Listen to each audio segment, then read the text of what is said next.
revision on scar or scalp. This patient has got a scar on the back of the scalp, hair transplant. They've taken a piece of the skin, and the scar has stretched, and he doesn't like the stretched nature of the scar and is wondering if it can be revised. It's tricky. The reason scars stretch is because they're under tension.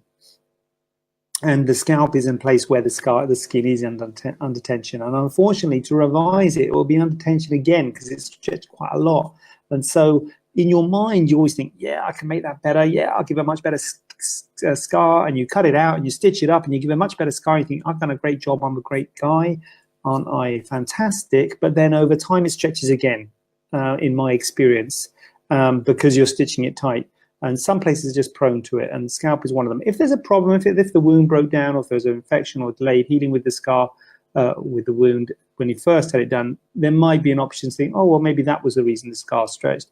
But it's probably because the scar was closed under tension, and if we revise it for you, we'll be closing under tension again. And so the worry is that it will stretch again. The hope is it would be better.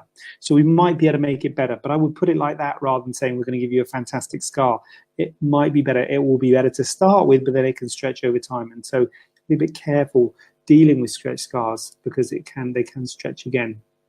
The other problem with scars on the scalp, it's fine if you're a woman with long hair and everything because you can sort of cover them. Because a lot of people say, oh, I'm this cyst removed and we're not going to be, hair on it because you don't get any hair on a scar. The problem with men is when men, especially when if your hair is a bit longer like this, I think you can see that hair is quite long. I think you'll all agree. Then it can hide the scar. There's a scar there.